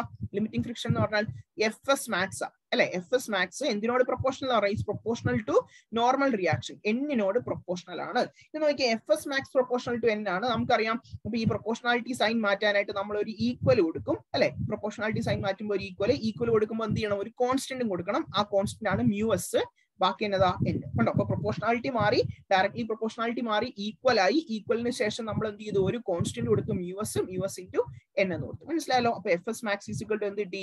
μs into N. ഈ μsന് വിളിക്കുന്ന ഒരു പേരുണ്ട്. മ്യൂസിനെ വിളിക്കുന്ന പേരാണെന്ത്? Coefficient of static friction. Coefficient of static friction എന്ന് പറയും. കോഎഫിഷ്യന്റ് ഓഫ് സ്റ്റാറ്റിക് ഫ്രിക്ഷൻ നമ്മൾ പഠിക്കുന്ന സ്റ്റാറ്റിക് ഫ്രിക്ഷനെ പറ്റിയല്ലേ. അപ്പൊ മ്യൂസ് എന്ന് പറഞ്ഞാൽ എന്താ? കോഎഫിഷ്യന്റ് ഓഫ് സ്റ്റാറ്റിക് ഫ്രിക്ഷൻ എന്ന് മനസ്സിലായല്ലോ. ഇപ്പൊ FS മാക്സ് ലിമിറ്റിംഗ് ഫ്രിക്ഷൻ എന്ന് പറയുന്നത് N-നോട് പ്രൊപ്പോർഷണൽ, നോർമലിനോട് പ്രൊപ്പോർഷണൽ. പ്രൊപ്പോർഷണാലിറ്റി സൈൻ മാറ്റുമ്പോൾ ഈക്വൽ ആവും, μs ഇൻറ്റു N ആവും. μs എന്ന് പറഞ്ഞാൽ കോഎഫിഷ്യന്റ് ഓഫ് സ്റ്റാറ്റിക് ഫ്രിക്ഷൻ. മനസ്സിലായല്ലോ? ഇതിനകത്ത് μs എന്ന് പറഞ്ഞാൽ എന്ത് വരും? ഈ question FS max is equal to μs into N അല്ലേ. ഇതിനകത്ത് μs എന്ന് പറഞ്ഞാൽ എന്ത് വരും? μsനെ ഇവിടെ നിർത്തുക. ആദ്യം അപ്പുറത്തേതാ? FS മാക്സ് അല്ലെ. FS മാക്സ് ഡിവൈഡഡ് ബൈ എന്ത് ചെയ്യും? ഇവിടെ മൾട്ടിപ്ലൈ ചെയ്യുക. അപ്പൊ ഇപ്പുറത്തോട്ട് വരുമ്പോൾ ഡിവൈഡഡ് ബൈ N. അപ്പം മ്യൂസിന് ഒരു ഇക്വേഷൻ ചോദിച്ചാൽ, കോഎഫിഷ്യന്റ് ഓഫ് സ്റ്റാറ്റിക് ഫ്രിക്ഷൻ ഒരു ഇക്വേഷൻ ചോദിച്ചാൽ എന്നതാ? FS max divided by N. ഇതും കൂടെ ഓർത്തു. ഇത്രയും കാര്യങ്ങളാണ് സ്റ്റാറ്റിക് ഫ്രിക്ഷനിൽ നിങ്ങൾ അറിഞ്ഞിരിക്കേണ്ടത്. കേട്ടല്ലോ? ഇനി നമുക്ക് എന്ത് ചെയ്യാം? നേരെ ആംഗിൾ ഓഫ് ഫ്രിക്ഷൻ ആണ്. ഓക്കെ മക്കളെ, നമ്മൾ അടുത്ത പഠിക്കാൻ വേണ്ടി പോകുന്ന ആംഗിൾ ഓഫ് ഫ്രിക്ഷൻ എന്നാണ്. ആംഗിൾ ഓഫ് ഫ്രിക്ഷൻ എന്നാന്ന് നോക്കി, ഇപ്പം ഒരു ബോഡി ഇങ്ങനെ സ്ലൈഡ് ചെയ്യാൻ പോവാം. സ്ലൈഡ് ചെയ്യാൻ സ്റ്റാർട്ട് ചെയ്യുന്നതേ ഉള്ളൂ. അപ്പം ഈ ആംഗിൾ തീറ്റാന്ന് വെച്ചു. ഈ ആംഗിളിനെ പറ്റി നമ്മൾ പറയുന്ന ആംഗിൾ ഓഫ് ഫ്രിക്ഷൻ എന്നാണ്. അപ്പൊ നോക്കി, നമുക്കറിയാം ഒരു ബോഡി സ്ലൈഡ് ചെയ്യാൻ പോകുന്നതിന് മുമ്പാണെങ്കിൽ ഈ ബോഡിക്ക് പെർപെൻഡിക്കുലർ ആയിട്ടുള്ള ഫോഴ്സ് ഏതാ? കുറച്ചും ഞാൻ പറഞ്ഞു, പെർപെൻഡിക്കുലർ ആയിട്ടുള്ള ഫോഴ്സ് ആണ് എന്ത്? ക്യാപിറ്റൽ N എന്ന് പറഞ്ഞാൽ നോർമൽ റിയാക്ഷൻ അല്ലെ. പെർപെൻഡിക്കുലർ ആയിട്ടുള്ള ഒരു ബോഡി പെർപെൻഡിക്കുലർ ആയിട്ടുള്ള ഫോഴ്സ് ആണ് എന്ത്? Normal reaction. നോക്കിയേ, മുകളിലോട്ട് നോർമൽ റിയാക്ഷൻ, അതേപോലെ തന്നെ ഇതിന് താഴോട്ടും ഒരു ഫോഴ്സ് ഉണ്ട്. ആ താഴോട്ടുള്ള ഫോഴ്സ് ആണ് എന്ത്? ഇതിന് താഴോട്ടുള്ള ഫോഴ്സ് ആണ് mg എന്ന് പറയും. നേരെ താഴോട്ടുള്ള ഫോഴ്സ് ആണ് എന്ത്? mg. നമ്മൾ പഠിച്ചിട്ടുള്ള നോർമൽ റിയാക്ഷന് നേരെ ഓപ്പോസിറ്റ് ഉള്ള ഫോഴ്സ് ആണ് mg ഫോഴ്സ്. ഇനി നോക്കിയേ, ഇതിങ്ങനെ ഇരിക്കുന്നതുകൊണ്ട് നമുക്ക് എന്ത് ചെയ്യാം? ഇതിനെ റിസോൾവ് ചെയ്യാനായിട്ട് പറ്റും. റിസോൾവ് ചെയ്യുമ്പോൾ നോക്കിയേ, ഇതിനെ റിസോൾവ് ചെയ്യുമ്പോൾ നേരെ ഇങ്ങോട്ട് റിസോൾവ് ചെയ്യാം. അതേപോലെ തന്നെ എക്സിലും വൈയിലോട്ടും എന്ത് ചെയ്യാം? നമുക്ക് റിസോൾവ് ചെയ്യാനായിട്ട് പറ്റും. ഇതിന്റെ അടുത്തുള്ള കമ്പോണന്റിനെ വിളിക്കുന്ന പേരാണ് എന്ത്? mg-യുടെ അടുത്തുള്ളതിനെ mg cos θ എന്നും അകലെയുള്ളത് ഇതല്ലേ mgക്ക് അകലെയുള്ളത്. അപ്പൊ ഇതിനെ എന്നാ നമ്മൾ mg sin θ എന്ന് വിളിക്കും. അപ്പൊ അടുത്തുള്ളത് mg cos θ, അകലെയുള്ള എന്താ? mg sin θ. ഇനി നോക്കിയേ, ഇത് ബോഡി താഴോട്ടാ പോകുന്നതെങ്കിൽ അതിനെ ഒപ്പോസ് ചെയ്യുന്ന ഫോഴ്സ് ആണ് എന്ത്? FS മാക്സ് എന്ന് പറയുന്നത് അല്ലെ. FS എന്ന് പറയുന്നത് ഇപ്പൊ നമുക്കറിയാവുന്ന ഒരു ബോഡി താഴോട്ടാണ് പോകുന്നതെങ്കിൽ അതിനെ ഒപ്പോസ് ചെയ്യുന്ന ഫോഴ്സ് ആണ് എന്ത്? സ്റ്റാറ്റിക് ഫ്രിക്ഷൻ എന്ന് പറഞ്ഞു. അപ്പൊ ഇത്രയും കാര്യങ്ങൾ മനസ്സിലായല്ലോ. അപ്പൊ ഇത്ര ഓർക്കുക, ഒരു ബോഡി സ്ലൈഡ് ചെയ്യുന്നു, അതിന് മുകളിലോട്ടുള്ള നോർമൽ റിയാക്ഷൻ ആണ് അല്ലെ ക്യാപിറ്റൽ N. താഴോട്ട് mg ഉണ്ട്. ഈ mg-നെ എന്ത് ചെയ്യാൻ പറ്റും? mg-നെ നമുക്ക് എന്ത് ചെയ്യാൻ പറ്റും? റിസോൾവ് ചെയ്യാനായിട്ട് പറ്റും. അതാണ് mg cos θയും മറ്റെന്താ mg sin θയും. mg-യുടെ അടുത്തുള്ള ആംഗിൾ ആണ് mg cos θ, mg-യുടെ അകലെയുള്ളതാണ് mg sin θ. ബോഡി താഴോട്ട് മൂവ് ചെയ്യുമ്പോൾ അതിന് നേരെ ഓപ്പോസിറ്റ് കൊടുക്കുന്ന ഫോഴ്സ് ആണ് എന്ത്? FS എന്ന് പറയുന്നത്. അത്രയും കാര്യങ്ങൾ മനസ്സിലായല്ലോ. ഇനി നോക്കി, ഇനി ഇതിനകത്ത് നമുക്ക് ഇതിനെ റിസോൾവ് ചെയ്യാനായിട്ട് പറ്റും. ആദ്യമേ എക്സിലേക്ക് നോക്കി, അതായത് ഇങ്ങോട്ട് FS-ഉം ഇപ്പുറത്തോട്ട് ഏതാ? mg sin θ. അപ്പൊ അങ്ങോട്ടും ഇങ്ങോട്ടും, അപ്പൊ ബോഡി മൂവ് ചെയ്യുന്നതിന് മുമ്പല്ലേ, അപ്പൊ നമുക്ക് രണ്ടിനും ഈക്വൽ ആണല്ലോ. കാരണം FS അങ്ങോട്ടും ഇപ്പുറത്തോട്ട് എന്താ? റൈറ്റ് സൈഡിലേക്ക് FS-ഉം ലെഫ്റ്റ് സൈഡിലേക്ക് എന്താ? mg sin θ. അപ്പൊ നമുക്ക് എന്ത് എഴുതാനായിട്ട് പറ്റും? mg sin θ എന്ന് പറഞ്ഞാൽ എന്തിനോട് ഈക്വലാ? mg sin θ എന്ന് പറഞ്ഞാൽ FS-നോട് ഈക്വലാ. FS മാക്സ് എന്ന് വേണമെങ്കിൽ കൊടുക്കാം. സ്റ്റാറ്റിക് ഫ്രിക്ഷൻ, ലിമിറ്റിംഗ് ഫ്രിക്ഷൻ ആണ് FS മാക്സ്. ഇനി അതേപോലെ തന്നെ നോക്കിയാൽ മുകളിലോട്ട് ഏതാ? മുകളിലോട്ടുള്ളത് N-ഉം താഴോട്ട് ഏതാ? ഈ N-ന്റെ നേരെ താഴെ ആരാ? N-ന്റെ നേരെ താഴെ mg cos θ ആണല്ലോ. ഇവിടെ എന്ത് കിട്ടാം? mg cos θ. മുകളിലോട്ടുള്ളത് N-ഉം താഴോട്ട് N-ഉം. മനസ്സിലായല്ലോ? താഴോട്ടുള്ളത് mg cos θയും മുകളിലോട്ടുള്ളത് N. അപ്പൊ ഇനി നിന്ന് ഡിവൈഡ് ചെയ്ത് നോക്കി, ഇത് രണ്ടും കൂടെ ഡിവൈഡ് ചെയ്ത് നോക്കി. ഈ രണ്ട് ഇക്വേഷൻ ഡിവൈഡ് ചെയ്യുമ്പോൾ എന്ത് കിട്ടും? ഇത് ഇക്വേഷൻ നമ്പർ 1, ഇത് equation number 2. 1 divided by 2. 1 divided by 2 ചെയ്യുമ്പോൾ എന്ത് കിട്ടും? നോക്കിയേ, ചെയ്യുമ്പോൾ mg-യും mg-യും പോകും. sin θ ബൈ cos θ എന്ന് കിട്ടത്തില്ലേ? ഇവിടെ sin θ ബൈ cos θ, അപ്പുറത്തേതാ? FS മാക്സ് ബൈ N എന്ന് വരും. FX max by N. ഇപ്പൊ ഈ sin θ ബൈ cos θക്ക് വിളിക്കുന്ന പേരെന്നാ? sin θ by cos θ. sin θ by cos θ എന്ന് പറഞ്ഞാൽ tan θ അല്ലെ. നമുക്കറിയാലോ, നമ്മൾ മാക്സിൽ പഠിച്ചിട്ടുള്ള tan θ. ഇവിടെയോ FX മാക്സ് ബൈ N എന്ന് പറഞ്ഞാലോ കുറച്ചും നമ്മൾ പഠിച്ച ലോസ് ഓഫ് സ്റ്റാറ്റിക് ഫ്രിക്ഷൻ ഈ പഠിച്ച എഫ് മാക്സ് ബൈ എൻ എന്ന് പറഞ്ഞാൽ മ്യൂ എസ് എന്തിനോട് ഈക്വല മ്യൂ എസ്. ഓക്കെ, ഇത് എവിടെയെങ്കിലും കണ്ടുപരിച്ചുണ്ടോ ഈ മ്യൂ എസ് എന്ന് പറഞ്ഞാൽ കുറച്ചു മുമ്പേ നമ്മൾ പറഞ്ഞതാ എന്നതാ കോയിഫിഷ്യന്റ് ഓഫ് സ്റ്റാറ്റിക് ഫ്രിക്ഷൻ. മനസ്സിലായല്ലോ. ഈ ഒരു ഡെഫിനിഷൻ നോക്കിയേ, ഇതിനകത്ത് നമുക്ക് എന്ത് മനസ്സിലാക്കാൻ സാധിക്കും? Coefficient of static friction is the tangent of angle of friction. ഈ തീറ്റ എന്ന് പറഞ്ഞാലല്ലേ ആംഗിൾ ഓഫ് ഫ്രിക്ഷൻ, തീറ്റ എന്ന് പറഞ്ഞാലാണ് ആംഗിൾ ഓഫ് ഫ്രിക്ഷൻ, അതിന്റെ ടാൻ അല്ലേ tan of angle of friction. കണ്ടോ, ടാൻ തീറ്റ എന്ന് പറഞ്ഞാൽ tangent of angle of friction. കണ്ടോ, tangent of angle of friction അത് എന്നതാ മ്യൂ എസ്. മ്യൂ എസ് എന്ന് പറഞ്ഞാൽ എന്താ? Coefficient of static friction. മനസ്സിലായല്ലോ. അപ്പൊ കോയിഫിഷ്യന്റ് ഓഫ് സ്റ്റാറ്റിക് ഫ്രിക്ഷൻ എന്ന് പറഞ്ഞാൽ എന്തിനോട് ഈക്വലാ? Tangent of angle of friction. കണ്ടോ, കോയിഫിഷ്യന്റ് ഓഫ് സ്റ്റാറ്റിക് ഫ്രിക്ഷൻ എന്ന് പറഞ്ഞാൽ tan theta, tangent of angle of friction. ഇനി നോക്കിയേ, angle at which body begins to slide on an inclined plane is called angle of limiting friction അല്ലെങ്കിൽ angle of repose theta എന്ന് പറയും. അപ്പൊ ഈ angle of repose എന്ന് പറഞ്ഞാൽ എന്താ? angle at which body begins to slide ചെയ്യുന്നതിന് തൊട്ട് മുമ്പുള്ള ആംഗിൾ. കണ്ടോ, ഈ ആംഗിൾ ഇതാണ് സ്ലൈഡ് ചെയ്യുന്നതിന് തൊട്ട് മുമ്പുള്ള ആംഗിൾ. ആ ആംഗിളിനെ വിളിക്കുന്ന പേരാണെന്ത്? Angle of repose. Angle of repose എന്താണെന്ന് ജസ്റ്റ് ഓർത്ത് നോക്കുക. ഈ പ്രൂഫും പഠിച്ചു വെക്കണം കേട്ടോ. Tan theta is equal to mu s. അപ്പോൾ ഓർക്കുക, the angle at which the body begins to slide on an inclined plane. ഒരു inclined planeൽ സ്ലൈഡ് ചെയ്യുന്നതിന് തൊട്ട് മുമ്പുള്ള ആംഗിൾ, അതിനെ വിളിക്കുന്ന പേരാണെന്ത്? ആംഗിൾ ഓഫ് റീപോസ് എന്ന് പറയുന്നത്. മനസ്സിലായല്ലോ. അപ്പം ഇത് ഓർത്ത് വെക്കുക, കോയിഫിഷ്യന്റ് ഓഫ് സ്റ്റാറ്റിക് ഫ്രിക്ഷൻ എന്ന് പറഞ്ഞാൽ എന്തിനോട് ഈക്വലാ? Tangent of angle of friction. നോക്കിയ മക്കളെ, അടുത്തതാണ് നമ്മുടെ കൈനറ്റിക് ഫ്രിക്ഷൻ. സ്റ്റാറ്റിക് ഫ്രിക്ഷൻ കഴിഞ്ഞു. അപ്പൊ സ്റ്റാറ്റിക് ഫ്രിക്ഷൻ എന്നാന്ന് പറഞ്ഞു, എന്താണ് ലോസ് ഓഫ് സ്റ്റാറ്റിക് ഫ്രിക്ഷൻ പറഞ്ഞു, ലിമിറ്റിംഗ് ഫ്രിക്ഷൻ എന്നാന്ന് പറഞ്ഞു, ആംഗിൾ ഓഫ് റീപോസ് എന്നാന്ന് പറഞ്ഞു. അടുത്ത് നോക്കിയാൽ കൈനറ്റിക് ഫ്രിക്ഷൻ. കൈനറ്റിക് ഫ്രിക്ഷൻ എന്ന് പറഞ്ഞാൽ നമുക്കറിയാം, ഒരു ബോഡി മൂവ് ചെയ്യുമ്പോൾ അതിനെ ഒപ്പോസിറ്റ് ചെയ്യുന്ന ഫോഴ്സ് ആണ് എന്ത്? Kinetic friction. കൈനറ്റിക് എന്ന് പറഞ്ഞാൽ മൂവ് ചെയ്യുമ്പോൾ, സ്റ്റാറ്റിക് എന്ന് പറഞ്ഞാൽ അനങ്ങായിരിക്കും. അപ്പൊ കൈനറ്റിക് ഫ്രിക്ഷൻ എന്ന് പറഞ്ഞാൽ നമ്മൾ പറഞ്ഞു, kinetic friction is the force which opposes when it moves, move ചെയ്യുമ്പോൾ. രണ്ട് ടൈപ്പ് ഉണ്ട് കൈനറ്റിക്, മൂവ് ചെയ്യുമല്ലേ. അപ്പം രണ്ടെണ്ണം ഉണ്ട്. ഏതൊക്കെയാ? ഒന്ന് സ്ലൈഡിംഗ് ഫ്രിക്ഷനും രണ്ടാമത്തെ എന്നതാ റോളിംഗ് ഫ്രിക്ഷൻ. സ്ലൈഡ് എന്ന് പറഞ്ഞാൽ അറിയില്ല, സ്ലൈഡ് ചെയ്ത് വരും. രണ്ടാമത്തെ എന്നതാ? റൊട്ടേറ്റ് ചെയ്യുക എന്ന് പറയുന്നത് റോളിംഗ് ഫ്രിക്ഷൻ. അപ്പൊ രണ്ട് ടൈപ്പ് കൈനറ്റിക് ഫ്രിക്ഷൻസ് ഉണ്ട്. ഏതാ? സ്ലൈഡിങ്ങും റോളിംഗും. രണ്ട് ടൈപ്പ് ഫ്രിക്ഷൻസ് ഏതൊക്കെയാ? സ്റ്റാറ്റിക്കും കൈനറ്റിക്കും. അതിനകത്ത് കൈനറ്റിക്കിനകത്ത് രണ്ടെണ്ണം ഉണ്ട്. ഏതൊക്കെയാ? സ്ലൈഡിങ്ങും റോളിംഗ് ഫ്രിക്ഷൻ എന്ന് പറയുന്നത്. ഇനി ഇതിന്റെ വാല്യൂ ഒന്ന് ഓർത്ത് വെച്ചേ. ഏറ്റവും ലോവസ്റ്റ് വാല്യൂ ആർക്കാ? റോളിംഗ് ഫ്രിക്ഷൻ ആണ്. അതിനുശേഷം ആരാ? Sliding friction. ഏറ്റവും കൂടുതൽ ആർക്കാ? Static friction. ഇത് ഒരു വട്ടം ചോദിച്ചിട്ടുള്ള അതിന് ഇതിന്റെ വാല്യൂസ്, അതിന്റെ ഓർഡർ ഓർത്ത് വെക്കുക. ഏറ്റവും കൂടുതൽ സ്റ്റാറ്റിക്കിന്, ഏറ്റവും കുറവ് റോളിങ്ങിന്, അതിനിടയ്ക്കാണ് ആര്? സ്ലൈഡിങ്. മനസ്സിലായല്ലോ. RSS ഓർത്താൽ മതി. RSS എന്ന് പറയുന്നത് റോളിംഗ് ഫ്രിക്ഷൻ, പിന്നെ എന്താ? സ്ലൈഡിംഗ് ഫ്രിക്ഷൻ, പിന്നെ എന്താ? സ്റ്റാറ്റിക്. ഏറ്റവും കൂടുതൽ ആർക്കാ? സ്റ്റാറ്റിക്കിനാണ്. അതായത് ഇവര് രണ്ടുമല്ല, സ്റ്റാറ്റിക് നമ്മൾ ആദ്യം പഠിച്ചു. ഇനി ലോസ് ഓഫ് കൈനറ്റിക് ഫ്രിക്ഷൻ നോക്കിയേ. ലോസ് ഓഫ് സ്റ്റാറ്റിക് ഫ്രിക്ഷൻ പോലെ തന്നെ ജസ്റ്റ് ഒരു വ്യത്യാസമേ ഉള്ളൂ. എന്താ നോക്കിയേ? ലോസ് ഓഫ് കൈനറ്റിക് ഫ്രിക്ഷൻ നോക്കിയേ, kinetic friction does not depends on the nature of the two surfaces in contact. രണ്ട് സർഫസസ് കോൺടാക്റ്റിലാണെങ്കിൽ അതിന്റെ എന്തിനെ ഡിപെൻഡ് ചെയ്യത്തില്ല? അതിന്റെ നേച്ചറിനെ ഡിപെൻഡ് ചെയ്യത്തില്ല. അതായത് ഏരിയനെ ഒന്നും ഡിപെൻഡ് ചെയ്യത്തില്ല. മനസ്സിലായല്ലോ. ഏത് ടൈപ്പ് സർഫസസിലാണ് ഇരിക്കുന്നതെന്നൊന്നും ഡിപെൻഡ് ചെയ്യത്തില്ല. It does not depends on nature of two surfaces in contact. ഇനി നോക്കി, നേരത്തെ നമ്മൾ പറഞ്ഞ പോലെ തന്നെ ലോസ് ഓഫ് സ്റ്റാറ്റിക് ഫ്രിക്ഷനെ പറഞ്ഞ പോലെ തന്നെ ഇത് എന്തിനെ ഡിപെൻഡ് ചെയ്യും? നോർമൽ റിയാക്ഷനെ ഡിപെൻഡ് ചെയ്യും. ഏത്? Static friction. അതേപോലെ തന്നെ കൈനറ്റിക് ഫ്രിക്ഷൻ എന്ത് ചെയ്യും? Kinetic friction is proportional to normal reaction. Normal reaction ഏതാ? എന്നിനോട് ഡിപെൻഡ് ചെയ്യും. ചില ടെക്സ്റ്റ് ബുക്കിലൊക്കെ ആറും കൊടുക്കാറുണ്ട് കേട്ടോ. അപ്പൊ നോർമൽ റിയാക്ഷനോട് ഡിപെൻഡ് ആയിരിക്കും. അപ്പൊ നമ്മൾ നേരത്തെ പറഞ്ഞ പോലെ തന്നെ നേരത്തെ FS is proportional to N എന്നായിരുന്നു. ഇവിടെ എന്നതാ? കൈനറ്റിക് ആയതുകൊണ്ട് FK is proportional to N. കണ്ടോ, FK is proportional to N എന്ന് പറയും. FK എന്ന് പറഞ്ഞാൽ നോക്കിയേ, FK is equal to proportionality sign മാറ്റുമ്പോൾ നമ്മൾ ഈക്വൽ സൈൻ കൊടുക്കും. FK is equal to എന്താ?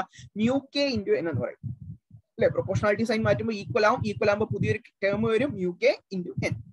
μk എന്ന് പറയുന്നത് കോഎഫിഷ്യന്റ് ഓഫ് കൈനറ്റിക് ഫ്രിക്ഷൻ എന്ന് പറയുന്നത്. കോഎഫിഷ്യന്റ് ഓഫ് കൈനറ്റിക് ഫ്രിക്ഷൻ എന്ന് പറയും. മനസ്സിലായല്ലോ. അതാണ് μk എന്ന് പറയുന്നത്. അപ്പൊ നോക്കിയേ, നേരത്തെ കോഎഫിഷ്യന്റ് ഓഫ് സ്റ്റാറ്റിക് ഫ്രിക്ഷൻ എന്ന് പറഞ്ഞാൽ µs. അപ്പൊ നമുക്കറിയാം സ്റ്റാറ്റിക് ഫ്രിക്ഷൻ റോളിംഗ് ഫ്രിക്ഷനെ കാട്ടിയും സ്ലൈഡിംഗ് ഫ്രിക്ഷനെ കാട്ടിയും ഒക്കെ കൂടുതലാണ്. അതിന്റെ അർത്ഥം ഈ രണ്ട് ഫ്രിക്ഷനെ വിളിക്കുന്ന പേരാണ് കൈനറ്റിക് ഫ്രിക്ഷൻ എന്ന് പറയുന്നത് അല്ലെ. അപ്പൊ സ്റ്റാറ്റിക് ഫ്രിക്ഷൻ കൈനറ്റിക് ഫ്രിക്ഷനെ കാട്ടിയും വലുതല്ലേ?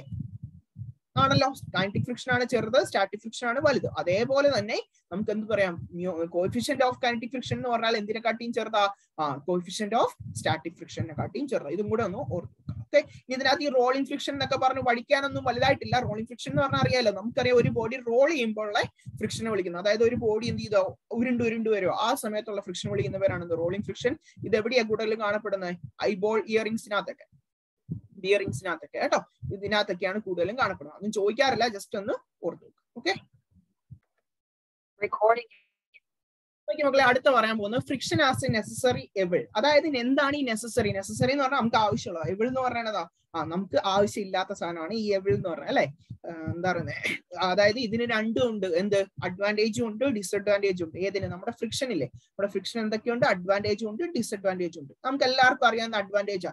ചോദിച്ചു കഴിഞ്ഞാൽ സിമ്പിൾ ആയിട്ട് നമുക്ക് എഴുതാം എന്തൊക്കെയാണ് ഫ്രിക്ഷൻ കൊണ്ടുള്ള advantage. Able to walk, run, നമുക്ക് നടക്കാൻ പറ്റുന്നുണ്ട്, നമുക്ക് ഓടാൻ പറ്റുന്നുണ്ട്, ഒരു വസ്തുവിനെ കയ്യിൽ എടുക്കാൻ പറ്റുന്നുണ്ട്. ഇപ്പൊ ഫ്രിക്ഷൻ ഇല്ലായെങ്കിൽ എന്ത് ചെയ്യുന്നത്, നമ്മുടെ കയ്യിൽ നിൽക്കത്തില്ല, അതെന്ത് ചെയ്യും, പോയേനെ. അപ്പം അഡ്വാൻറ്റേജസ് ചോദിച്ചാൽ ഏതൊക്കെയാ? ഒന്ന് able to walk or run, hold and object. എന്ത് ചെയ്യുന്നു, ഒരു സാധനത്തിനെ കയ്യിൽ എടുക്കാൻ പറ്റുന്നുണ്ട്, അതുപോലെ തന്നെ ഏബിൾ ടു വാക്ക്, നടക്കാൻ പറ്റുന്നുണ്ട്, റൺ ചെയ്യാൻ പറ്റുന്നുണ്ട്. ഡിസഡ്വാൻറ്റേജസ് ചോദിച്ചാലോ, ഡിസഡ്വാൻറ്റേജസ് എന്ന് പറഞ്ഞാൽ നമുക്ക് ആവശ്യമില്ലാത്ത, നമുക്ക് എതിരായിട്ട് എന്താ, atmospheric friction is disadvantageous to rockets and satellites. അതായത് റോക്കറ്റിനും സാറ്റലൈറ്റിനും ഒക്കെ ഈ അറ്റ്മോസ്ഫിയറിലുള്ള ഫ്രിക്ഷൻ, അതായത് പൊടിപടലങ്ങളെല്ലാം കാരണം ഉണ്ടാകുന്ന ഫ്രിക്ഷൻ എന്ന് പറഞ്ഞാൽ ആർക്ക് ഉപദ്രവമാണ്? റോക്കറ്റുകൾക്കും സാറ്റലൈറ്റുകാർക്കും ഒക്കെ എന്ത് ചെയ്യാം, സാറ്റലൈറ്റിനും ഒക്കെ എന്ത് ചെയ്യാം, ഉപദ്രവമായിട്ടാണ് ഈ അറ്റ്മോസ്ഫിയറിക് ഫ്രിക്ഷൻ ഉള്ളത്. മനസ്സിലായല്ലോ? ഡിസഡ്വാൻറ്റേജസ് ചോദിച്ചാൽ ഒന്നാമത്തേതാ atmospheric friction is disadvantages to rockets and satellites. ഇത് നമുക്കറിയാലോ, വിയർ ആൻഡ് ടിയർ ഉണ്ടാകാറുണ്ട് അല്ലെ. നമ്മുടെ ഈ ഫ്രിക്ഷൻ കാരണമാണ് നമ്മുടെ ഈ വണ്ടിയുടെ എന്താ പറയുന്നത്, ടയറൊക്കെ തേഞ്ഞു പോകുന്നത്, അങ്ങനത്തെ ഓരോ പാർട്സ് ഒക്കെ എന്ത് ചെയ്യുന്നത്, തേഞ്ഞു പോകുന്നത്. അപ്പൊ excess heat causes wear and tear. Wear and tear എന്നാണ്, wear and tear to parts. അതായത് വണ്ടികളുടെ ഒക്കെ പാർട്സിനൊക്കെ എന്ത് ചെയ്യും, വിയർ ആൻഡ് ടിയർ ഒക്കെ തേയ്മാനം ഒക്കെ ഉണ്ടാക്കാൻ സാധിക്കുന്നുണ്ട്. പിന്നെ when vehicle moves lot of energy is lost അല്ലെ. ഫ്രിക്ഷൻ കാരണമാണ് എന്ത് ചെയ്യുന്നത്, നമ്മുടെ വണ്ടിയുടെ എല്ലാ എനർജി നഷ്ടപ്പെടുന്നത്. നമുക്കൊരു എനർജി ഇല്ല, അതുപോലെ തന്നെ വണ്ടിക്കും എനർജി ഉണ്ട്, ആ വണ്ടിയുടെ എനർജി എല്ലാം നഷ്ടപ്പെടും. Lots of energy is lost. എന്തുകൊണ്ടാണ്? Due to friction. ഫ്രിക്ഷൻ കാരണം വണ്ടിയുടെ ഒക്കെ എനർജി എല്ലാം നഷ്ടപ്പെടുന്നുണ്ട്. അതുപോലെ വിയർ ആൻഡ് ടിയർ സംഭവിക്കുന്നുണ്ട്. റോക്കറ്റ്സിനും സാറ്റലൈറ്റ്സിനും ഡിസഡ്വാൻറ്റേജും ഉണ്ടാകുന്നുണ്ട്. പിന്നെ എങ്ങനെയൊക്കെയാണ് നമുക്ക് ഫ്രിക്ഷൻ കുറയ്ക്കാൻ? ഇതൊക്കെ നമ്മൾ കുഞ്ഞു ക്ലാസ്സിലെ പഠിച്ചിട്ടുള്ള കാര്യങ്ങളാണ്. How to minimise the friction. എങ്ങനെയൊക്കെയാണ് ഫ്രിക്ഷൻ കുറയ്ക്കാൻ? നമുക്ക് ഓയിൽ ഒഴിച്ചു കൊടുക്കാം, അല്ലെങ്കിൽ ഗ്രീസ് ഒഴിച്ചു കൊടുക്കാം അല്ലെ. യൂസ് ലൂബ്രിക്കൻസ് യൂസ് ചെയ്യാം. ലൂബ്രിക്കൻസ് എന്ന് ഉദ്ദേശിക്കുന്ന ഗ്രീസ്, ഓയിൽ, പിന്നെ വാക്സ്, ഇതൊക്കെയാണ് ലൂബ്രിക്കൻസ് എന്ന് പറഞ്ഞാൽ. പിന്നെ ബോൾ ബിയറിംഗ്സ് അല്ലെങ്കിൽ പിന്നെ പോളിഷ് ചെയ്താൽ മതി.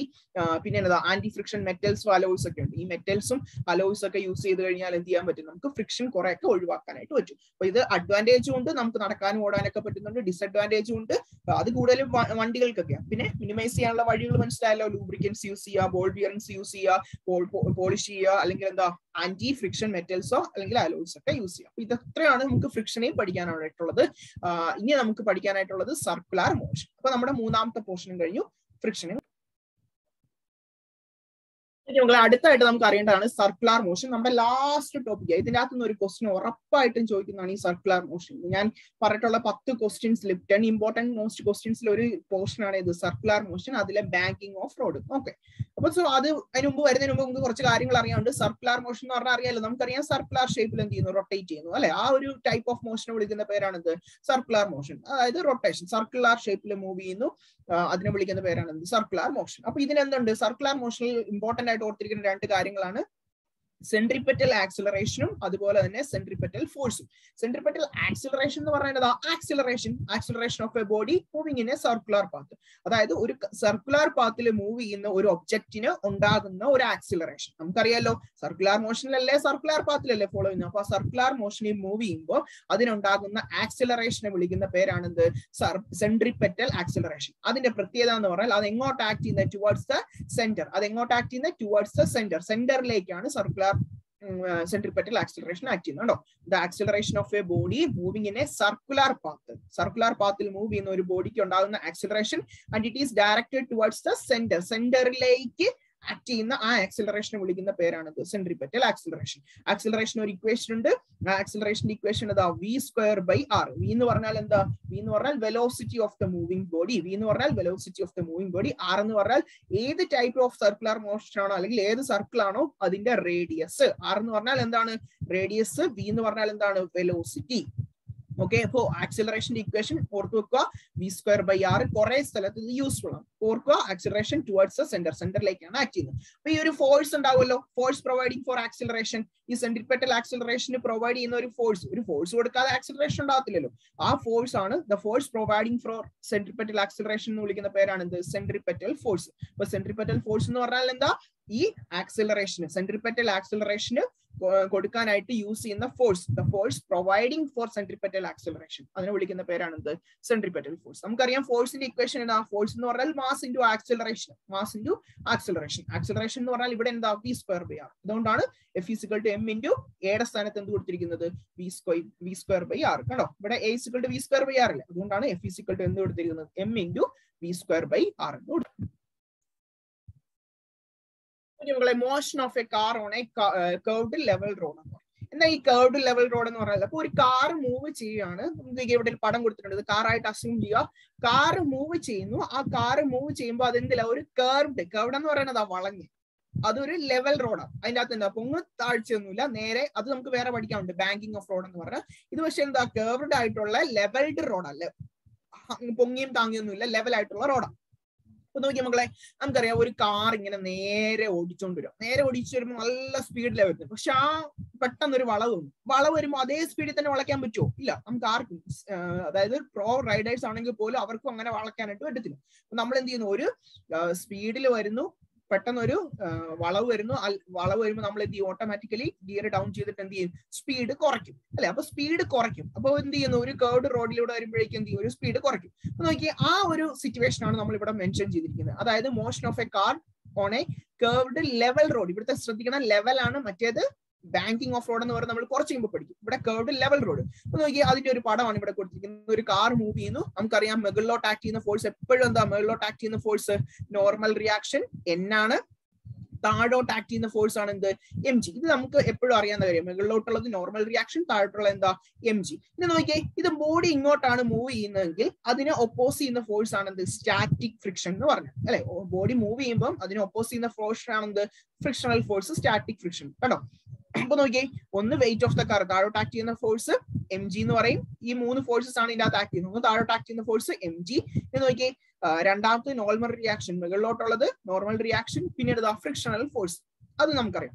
ഇനി നോക്കി, ഇത് ഷേപ്പ് നോക്കി, ഒരു നേരെ പോയിട്ട് വളയുക എന്ന് പറയുമ്പോൾ ഇത് എന്ത് മോഷനാ? ഒരു സർക്കുലർ മോഷൻ അല്ലേ? അപ്പൊ നേരെ പോകുന്നു, നേരെ പോയിട്ട് എന്ത് ചെയ്യുന്നു? ഇത് വളയുന്ന പറഞ്ഞാൽ ഇതാ ഒരു സർക്കുലർ മോഷനിലേക്ക് കടക്കുക. നമുക്കറിയാം സർക്കുലർ മോഷനി മൂവ് ചെയ്യുമ്പോൾ അതിനെന്തുണ്ട്? ഒരു സർക്കുലർ മോഷനി മൂവ് ചെയ്യുമ്പോൾ അതിനെന്തുണ്ട്? ഒരു സെൻട്രിപെറ്റൽ ഫോഴ്സ് ആക്ട് ചെയ്യുന്നുണ്ട്. ആ സെൻട്രിപെറ്റൽ ഫോഴ്സ് അല്ലെങ്കിൽ സെൻട്രിപെറ്റൽ ആക്സിലറേഷൻ ഇവിടെ ആരാ കൊടുക്കുന്നത്? ഇവിടെ കൊടുക്കുന്ന ആ സെൻട്രിപെറ്റൽ ആക്സിലറേഷൻ കൊടുക്കുന്ന ആരാന്ന് ചോദിച്ചാൽ ആരാണ്? ഫ്രിക്ഷണൽ ഫോഴ്സ് ആണ്. ഇമ്പോർട്ടന്റ് ആയിട്ട് ഓർത്തിരിക്കേണ്ട കാര്യമാണ്. ഇവിടെ സെൻട്രിപെറ്റൽ ഫോഴ്സ് ഉണ്ട്. ആ സെൻട്രിപെറ്റൽ ഫോഴ്സ് കൊടുക്കുന്ന ആരാണെന്ന് ചോദിച്ചാൽ ആരാ? ഫ്രിക്ഷൻ ആണ്. ഓർത്തു വെക്കുക. Who gives the frictional force എന്ന് ചോദിച്ചാൽ ആരാ? അല്ലെങ്കിൽ സെൻട്രിപെറ്റൽ ഫോഴ്സിന് കൊടുക്കുന്ന ഫ്രിക്ഷൻ ആരാ? അല്ലെങ്കിൽ കൊടുക്കുന്ന ഫോഴ്സ് ആരാ? Frictional force. അപ്പം സെൻട്രിപെറ്റൽ ഫോഴ്സ് ഉണ്ട്. അത് ഓർത്തു വെക്കുക. ഇത് എന്തിനോട് ലെസ് ദാൻ ആയിരിക്കും? Less than or equal to force of friction. Frictional ഫോഴ്സിനോട് ലെസ് ആയിരിക്കും. ഇത് ഓർത്ത് വെക്കേണ്ട ഒരു പോയിന്റ് ആണ്. ഇപ്പൊ നിങ്ങളോട് ചോദിക്കാം force of friction, frictional force കൊടുക്കുന്ന ആരാന്ന് ചോദിച്ചാൽ ആരാ? Centripetal force. മനസ്സിലായല്ലോ? കറങ്ങാനായിട്ട്, അതായത് റൊട്ടേറ്റ് ചെയ്യാനായിട്ട് സഹായിക്കുന്ന ആരാ?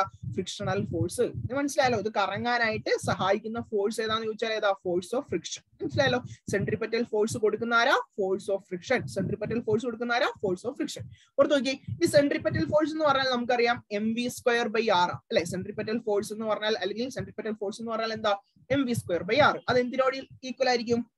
Less than or equal to force of friction. Force of friction ഏതാ? Fs. നമ്മൾ പഠിച്ചിട്ടുണ്ട്. അപ്പൊ നമുക്ക് ഇതിനെ വേണം ഇങ്ങനെ എഴുതാം, mv²/r. ഈ Fs എന്ന് പറഞ്ഞാൽ എന്താ? Fs എന്ന് പറഞ്ഞാൽ നേരത്തെ നമ്മൾ പഠിച്ചായിരുന്നു, ഫ്രിക്ഷണൽ ഫോഴ്സ് പഠിച്ചു. µs × n. µs × n അറിയാലോ? µs × n നെ വിളിക്കുന്ന പേരാണ് എന്ത്? Frictional force. ഇനി നോക്കിയാൽ ഇവിടെ നമുക്കറിയാം ഈ കണ്ടീഷനിൽ n എന്തിനോട് ഈക്വലാ? n മുകളിലോട്ട്, താഴെ ആരാ? mg. അപ്പൊ n = mg അല്ലേ? അപ്പൊ ഇവിടെ നമുക്ക് എന്ത് എഴുതാം? n = എന്താണ്? mg ആണ്. നോക്കിയേ, അതേപോലെ അപ്പൊ ഈ ഇക്വേഷൻ എന്തായിട്ട് മാറും? ഇപ്പോൾ ഉള്ള ഇക്വേഷൻ mv²/r എന്ന് പറഞ്ഞാൽ µs × n എന്നാ. µs × n, ആ n വരെ ഞാൻ എന്ത് കൊടുക്കും? mg എന്ന് കൊടുക്കും. n വരെ എന്ത് കൊടുക്കും? mg. ഈ m കൂടെ എനിക്ക് കട്ട് ചെയ്യാമല്ലോ. അപ്പൊ ബാക്കി എന്നാ ഉണ്ട്? ഇവിടെ v²/r less than or equal to µs × g എന്ന് കൊടുക്കാം. µs × g. അപ്പൊ ഇതിനകത്ത് നിന്ന് v² എന്ന് പറഞ്ഞാൽ എന്ത് വരും? r ഇങ്ങോട്ട് വരത്തില്ലേ? r ഇങ്ങോട്ട് വരുമ്പോ എന്ത് വരും? µs × rg എന്ന് വരും. കണ്ടോ? µs × rg. കണ്ടോ? അപ്പൊ ഇതിനകത്ത് നിന്ന് v എന്ന് പറഞ്ഞാൽ എന്താ? v less than or equal to µs square root of µs × rg. Square അപ്പുറത്തോട്ട് പോകുമ്പോൾ എന്താവും? Square root ആകില്ലേ? സ്ക്വയർ അപ്പുറത്തോട്ട് പോകുമ്പോൾ സ്ക്വയർ റൂട്ട്. ഈ പ്രൂഫ് പഠിച്ചു വെക്കുക. ഇതാണ് മാക്സിമം സേഫ് സ്പീഡ്. ഇതിനെ വിളിക്കുന്ന, ഈ വീനെ വിളിക്കുന്ന പേരിന് മാക്സിമം സേഫ് ആയിട്ടുള്ള speed on A level road, on a curved level road ആണ്, കർവ്ഡ് ലെവൽ റോഡ്. ഇതാണ് മാക്സിമം സേഫ് ആയിട്ടുള്ള speed on A levelled road. ഓർക്കുക, അപ്പോ ഒന്നുകൂടെ പറയാം ഇതിന്റെ പ്രൂഫ്. mv²/r സെൻട്രിപെറ്റൽ ഫോഴ്സ് ആരാ കൊടുക്കുന്ന ഇവിടെ? ഫോഴ്സ് ഓഫ് ഫ്രിക്ഷൻ ആണ്. അതാണ് less than or equal to F S എന്ന് കൊടുത്ത്, എഫ് എസ് എന്ന് പറഞ്ഞാൽ µs × n, n mg യോട് ഈക്വൽ ആണ്. മുകളിലോട്ടാണ് n, താഴോട്ട് mg. ഇപ്പൊ n = mg. അപ്പൊ നമ്മൾ എന്ത് കൊടുക്കും? µs × n ന് പകരം mg. ഈ m ഉം കൂടെ കട്ടായി v²/r less than or equal to µs × g. r ഇങ്ങോട്ട് പോകും, µs × rg എന്നാവും. v², അതിനകത്ത് v എന്ന് പറഞ്ഞാൽ √of µs × rg. മനസ്സിലായല്ലോ? അപ്പൊ ഓർത്ത് വെക്കുക മക്കളെ, ഈ പ്രൂഫ് ഓർത്ത് വെക്കുക. ഇത് കർവ്ഡ് ലെവൽ റോഡ് ആണ്. ഇനി നമുക്ക് അതിലും വലിയ ഇമ്പോർട്ടന്റ് ആയിട്ടുള്ളതാണ് അടുത്തത് ബാങ്കിങ് ഓഫ് റോഡ് എന്ന് പറഞ്ഞാൽ, അതിലെ മാക്സിമം സേഫ് സ്പീഡ്. പക്ഷേ ഈ പ്രൂഫും കൂടെ എന്ത് ചെയ്യുക, ഒന്ന് ഓർത്ത് വെക്കുന്നത് നല്ലതായിരിക്കും. മക്കളെ, motion of a car on a banked road. എന്താണ് ഈ ബാങ്ക്ഡ് റോഡ്? ഇതാണ് നമ്മൾ പഠിക്കാൻ വേണ്ടി പോകുന്ന മോസ്റ്റ് ഇമ്പോർട്ടന്റ് ആയിട്ടുള്ള പോർഷൻ. ഈ ചാപ്റ്ററിൽ നിന്ന് ഏറ്റവും കൂടുതൽ ക്വസ്റ്റ്യൻസ് വരുന്ന ഈ പോർഷനിൽ നിന്നാണ്, ബാങ്ക്ഡ് റോഡിൽ നിന്നാണ്. ഓർക്കുക, എന്താണ് ബാങ്ക്ഡ് റോഡ് എന്ന് പറഞ്ഞാൽ? ബാങ്ക്ഡ് റോഡ് എന്ന് പറഞ്ഞാൽ, ബാങ്കിങ് ഓഫ് റോഡ് എന്ന് പറഞ്ഞാൽ, നോക്കിയേ, racing the outer edge of a curved road above the inner edge. അതായത് ഇപ്പൊ ഒരു വണ്ടി ഇങ്ങനെ റൊട്ടേറ്റ് ചെയ്ത് വരുമ്പോൾ നമുക്കറിയാം കർവ്ഡ് സർഫസസിലൂടെയാണ് വരുന്നതെങ്കിൽ അതിന്റെ ഔട്ടർ എഡ്ജ്, ഇത് വണ്ടി ഇതിലേ വരുക, വണ്ടിയുടെ ഈ പോർഷൻ ആണ് ഇന്നർ എഡ്ജ് എന്ന് പറയുന്നത്. ഇതെന്താ? Outer edge. നമുക്കറിയാം നമ്മളിങ്ങനെ ഒരു സൈഡിൽ കൂടെ ഇങ്ങനെ ഹൈ റേഞ്ചിലൊക്കെ പോയി കഴിയുമ്പോൾ അറിയാം, റൊട്ടേറ്റ് ചെയ്ത് വരുമ്പോഴേക്കും അതിന്റെ ഈ പോകുന്നതിന്റെ ഒരു പോർഷൻ നമ്മുടെ അടുത്തുള്ള, അതായത് വണ്ടി ഇങ്ങനെ പോവുകയാണെങ്കിൽ അതിന്റെ ഒരു സൈഡ് എന്ന് പറഞ്ഞാൽ താന്നും, ഒരു സൈഡ് എന്താ പൊങ്ങിയായിരിക്കും ഇരിക്കുന്നത്. അല്ലെങ്കിൽ എന്ത് ചെയ്യും, നമ്മൾ വണ്ടി മറിയാനൊക്കെ ആയിട്ട് ചാൻസ് ഉണ്ട്. സോ അത് ഒഴിവാക്കാനായിട്ട് എന്ത് ചെയ്യും, ഔട്ടർ എഡ്ജ് വലുതാക്കിയും ഇന്നർ എഡ്ജ് എന്താ താത്തിയാണ് വെക്കുന്നത്. അപ്പൊ അതാണ് പറയുന്നത് raising the outer edge of a curved road. ഒരു കർവ്ഡ് ആയിട്ടുള്ള റോഡിന്റെ ഔട്ടർ എഡ്ജ് എന്ത് ചെയ്യുന്നു, റേസ് ചെയ്യുന്നു above the inner edge. Inner എഡ്ജിനെ കാട്ടിയും വലുതാക്കി എന്ത് ചെയ്യുന്നു, ഔട്ടർ എഡ്ജ് എന്ത് ചെയ്യുന്നു, റേസ് ചെയ്ത് വെക്കുന്നു. ഇതിനെ വിളിക്കുന്ന പേരാണ് എന്ത്? Banking of curved roads. അപ്പൊ എന്താണ് ഇത് ബാങ്കിങ് ഓഫ് കർവ്ഡ് റോഡ്സ് എന്നുള്ളതിന്റെ ആ ഡെഫിനിഷനോട് അറിഞ്ഞു വെക്കുക. എന്താണ് ബാങ്കിങ് ഓഫ് കർവ്ഡ് റോഡ് എന്ന് പറഞ്ഞാൽ? Racing the outer edge of a curved road. ഒരു റോഡിന്റെ, ഒരു കർവ്ഡ് ആയിട്ടുള്ള റോഡിന്റെ ഔട്ടർ എഡ്ജ് എന്ത് ചെയ്യുന്നു, റേസ് ചെയ്യുന്നു than the inner edge. Inner എഡ്ജിനെ കാട്ടിയും കൂടുതൽ ഔട്ടർ എഡ്ജ് എന്ത് ചെയ്യുന്നു, റേസ് ചെയ്യുന്നു. ഇതിനെ വിളിക്കുന്ന പേരാണ് എന്ത്? ബാങ്കിങ് ഓഫ് കർവ്ഡ് റോഡ് എന്ന് പറയുന്നത്. ഇനി ഇവിടെ ക്വസ്റ്റ്യൻ വരുന്നത്, ഒന്ന് ചോദിക്കാം ബാങ്കിങ് ഓഫ് കർവ്ഡ് റോഡ് എന്നാണ്. അടുത്തത് derive the expression for maximum speed. എന്തിനു വേണ്ടിയാ? ഒരു വെഹിക്കിളിന് ബാങ്ക്ഡ് റോഡിൽ പോസിബിൾ ആയിട്ടുള്ള മാക്സിമം സേഫ് സ്പീഡ് എത്രയാണ്? അതായത് വണ്ടി ഒന്നും മറിയാതെ സേഫ് ആയിട്ട് പോകാനായിട്ട് അതിന് പറ്റുന്ന മാക്സിമം സേഫ് സ്പീഡ് എത്രയാന്ന് അതിന്റെ, അല്ലെങ്കിൽ അതിന്റെ ഇക്വേഷൻ ഡിറൈവ് ചെയ്യാനായിട്ട് ക്വസ്റ്റ്യൻ ആണ്, ഉറപ്പായിട്ടും ചോദിക്കുന്ന ഒരു ക്വസ്റ്റ്യൻ ആണ് ഇത്. മനസ്സിലായല്ലോ? അപ്പൊ 4 മാർക്കോളം ചോദിക്കാവുന്ന ക്വസ്റ്റ്യൻ ആണ്. അതായത് ഒരു കർവ്ഡ് ആയിട്ടുള്ള റോഡിൽ അല്ലെങ്കിൽ ബാങ്ക്ഡ് ആയിട്ടുള്ള റോഡില് ഫ്രിക്ഷന്റെ കേസും ഇവിടെ കൺസിഡർ ചെയ്യണം. ഫ്രിക്ഷന്റെ കേസും കൺസിഡർ ചെയ്തിട്ട് മാക്സിമം സേഫ് സ്പീഡ്. അപ്പൊ ഇതിന്റെ നോക്കി, നിങ്ങൾ ആദ്യമേ ഇതിന്റെ ഡെറിവേഷൻ അറിയുന്നതിന് മുമ്പ് ഈ ഒരു പടം ഒന്ന് നന്നായിട്ട് അറിയണം, ഇതിനെ ഒന്ന് റിസോൾവ് ചെയ്യാനായിട്ട്. അപ്പൊ ഞാനൊരു ബാങ്ക്ഡ് റോഡ് കൺസിഡർ ചെയ്യുവാണ്. ഇതുണ്ടോ, ഇതിന്റെ ഔട്ടർ എഡ്ജ് പൊക്കിയും ഇന്നർ എഡ്ജ് എന്താ താത്തിയുമാണ് വെച്ചിരിക്കുന്നത്. ഇപ്പൊ ഒരു വണ്ടി ഇതിലെ എങ്ങനെ പോവാം? വണ്ടി ഇതിലെ പോകുമ്പോഴേക്കും നമുക്കറിയാം ഇതിന്റെ മെഗിളിലോട്ടുള്ള ഫോഴ്സ് ആണ് എന്ത്? മെഗിളിലോട്ടുള്ളത് നോർമൽ റിയാക്ഷൻ, പെർപെൻഡിക്കുലർ ആയിട്ട്, വണ്ടിക്ക് പെർപെൻഡിക്കുലർ ആയിട്ട്. നേരെ താഴോട്ട് ആരാ? നേരെ താഴോട്ട് mg ആണേ, നേരെ താഴോട്ട് mg. ഇതറിയാം, നമുക്കറിയാം. അതേപോലെ തന്നെ മെഗിളിലോട്ടാ പോകുന്നതെങ്കിൽ അതിന്റെ താഴോട്ട് ആക്ട് ചെയ്യുന്ന ഫോഴ്സ്, നേരെ വണ്ടി മെഗിലോട്ടാ പോകുന്നത്, റൊട്ടേഷൻ മോഷൻ ആണ് ഇവിടെ ഇവ, കാരണം കർവ്ഡ് റോഡാ. അതിനെ ഓപ്പോസിറ്റ് ആയിട്ട് കൊടുക്കുന്ന ഫോഴ്സ് ആണ് എഫ് എസ്. നമുക്ക് ഇതിനെ ഇനി റിസോൾവ് ചെയ്യാൻ പറ്റുമല്ലോ. നോക്കിയേ, ഇത് mg മാത്രമേ ഉള്ളൂ നേരെ ആയിട്ട് പെർപെൻഡിക്കുലർ, അതായത് ഒരു ലെവലായിട്ട്. പക്ഷെ ഈ എന്നും എഫ് എസും എന്താ, വളഞ്ഞും പൊളഞ്ഞൊക്കെയല്ലേ. നമുക്ക് ആ ഒരു ആംഗിളിൽ ഇരിക്കുന്ന സാധനത്തെ റിസോൾവ് ചെയ്യാൻ പറ്റുന്ന പഠിച്ചിട്ടില്ല. അപ്പം n മെഗിളിലോട്ടാണുള്ളത്. ഇനി ഇതിനെ റിസോൾവ് ചെയ്യുമ്പോൾ എന്ത് ചോദിക്കേ, നേരെ മെഗിളിലോട്ട് ആക്ട് ചെയ്യും. അതേപോലെ തന്നെ ഇത് y ആക്സിസിലേക്കും അതുപോലെ തന്നെ എന്താ x ആക്സിസിലേക്കും ഒരെണ്ണം ആക്ട് ചെയ്യും. നോക്കിയേ, ഇതിന്റെ നേരെ അടുത്തായിട്ടുള്ള ആംഗിളിനെ വിളിക്കുന്ന പേരാണ് എന്ത്? n cos θ. അതേപോലെ തന്നെ ലെഫ്റ്റ് സൈഡിലേക്കുള്ളത് എന്തായിരിക്കും? n sin θ. ഇത്ര നമുക്കറിയാലോ. ഇതേപോലെ തന്നെ നമുക്ക് ആരെയും റിസോൾവ് ചെയ്യാൻ പറ്റും. എഫ് എസിനെ റിസോൾവ് ചെയ്യാലോ. എഫ് എസ് എന്ന് പറഞ്ഞ സാധനത്തെ റിസോൾവ് ചെയ്യുമ്പോൾ എന്ത് വരും? അതും ഇതുപോലെ തന്നെ ഇങ്ങോട്ടൊരെണ്ണം ഉണ്ട്, അതേപോലെ തന്നെ ഇങ്ങോട്ടും ഒരെണ്ണം ആക്ട് ചെയ്യുന്നുണ്ട്. അപ്പൊ ഈ ലെഫ്റ്റ് സൈഡിലേക്കുള്ളത് എന്തായിരിക്കും? അടുത്തുള്ള ആംഗിൾ എന്ന് പറഞ്ഞാൽ എഫ് എസ് കോസ് തീറ്റ എന്ന് പറയും. പിന്നെ പെർപെൻഡിക്കുലർ ആയിട്ടുള്ള എന്താണ്? F S sine theta. അപ്പൊ ഈ ആദ്യം തന്നെ നിങ്ങൾ എന്ത് ചെയ്യണം? ഈ പടം ഒന്ന് നന്നായിട്ട് വൃത്തിക്ക് പഠിച്ചു വെക്കണം. ഇത്രയും കാര്യങ്ങൾ ഓർത്ത് വെക്കണം. ഒന്ന്, മെഗിളിലോട്ടുള്ള ഫോഴ്സ് എന്ന് പറഞ്ഞാൽ എന്തായിരുന്നു? ഇപ്പൊ താഴോട്ട് ആക്ട് ചെയ്യുന്നത് mg, അത് അതുപോലെ തന്നെ കുഴപ്പമില്ല. പക്ഷെ ഈ വണ്ടിയുടെ പെർപെൻഡിക്കുലർ ആയിട്ട് n ഉണ്ട്, അതിനെ റിസോൾവ് ചെയ്യുമ്പോൾ എന്തൊക്കെയുണ്ട്? n cos θ, അതേപോലെ തന്നെ ഇങ്ങോട്ട് എന്താ? n sin θ. ഇനി അതേപോലെ തന്നെ എഫ് എസ് എന്ന് പറഞ്ഞ വണ്ടിക്ക് ഇങ്ങനെ ലെഫ്റ്റ് സൈഡിലേക്ക് ആക്ട് ചെയ്യുന്നുണ്ട്, അതായത് വണ്ടി മേളിലോട്ടാ പോകുന്നെങ്കിൽ അതിന് ഒപ്പോസ് ചെയ്യുന്നുള്ള FS ഉണ്ട്. ഇതിനെ നമ്മൾ റിസോൾവ് ചെയ്യുമ്പോൾ എന്തൊക്കെയായിട്ട് കിട്ടും? FS sin θ എന്നും കിട്ടും. അതേപോലെ എന്നതാ ഇപ്പുറത്തോട്ട് എന്നതാ FS cos θ. അപ്പൊ ഈ പടം നന്നായിട്ട് അറിയണം, എന്നാലേ ഉള്ളൂ നമുക്ക് എന്ത് ചെയ്യാൻ പറ്റത്തുള്ളൂ, ഡെറിവേഷൻ ഒക്കെ ഇതിന്റെ കറക്റ്റ് ആയിട്ട് ചെയ്യാനായിട്ട് പറ്റത്തുള്ളൂ. ഓക്കെ, ഞാൻ ഇനി ആ കാറിനെ എടുത്ത് മാറ്റി അതിന്റെ കമ്പോണൻസ് മാത്രമേ എഴുതിയിട്ടുള്ളൂ. നമുക്കറിയാം ആ കമ്പോണൻസ് എല്ലാം ഞാൻ കറക്റ്റ് ആയിട്ട് എഴുതിയിട്ടുണ്ട്. നോക്കിയേ, എഴുതി കഴിയുമ്പോൾ നമുക്ക് മനസ്സിലായി വെർട്ടിക്കൽ ആയിട്ട് ആക്ട് ചെയ്യുന്ന ഫോഴ്സസ് ഏതൊക്കെയാ? വെർട്ടിക്കൽ ആയിട്ട് നേരെ മുകളിലോട്ട് ആക്ട് ചെയ്യുന്ന ഫോഴ്സ് ആണ് N cos θ. നേരെ മുകളിലോട്ട് ആക്ട് ചെയ്യുന്ന ഫോഴ്സ് N cos θ. അത് എന്തിനോട് ഈക്വൽ ആകുന്നുണ്ടോ? നേരെ മുകളിലോട്ട് ആക്ട് ചെയ്യുന്നത് N cos θ, താഴോട്ട് ആക്ട് ചെയ്യുന്നത് രണ്ടെണ്ണം ഉണ്ട്. ഏതൊക്കെയാ? F sin θ യും mg ഉണ്ട്. അപ്പൊ നോക്കി, ഇത് രണ്ടും കൂടെ ചേർത്ത് എഴുതുമ്പോൾ എന്ത് വരും?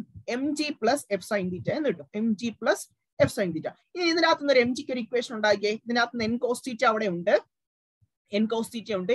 നമുക്ക് ഈ mgക്കാ വേണ്ടത്. F sin θ ഇപ്പുറത്ത് വരുമ്പോൾ എന്താവും? Minus F sin θ which is equal to എന്താ?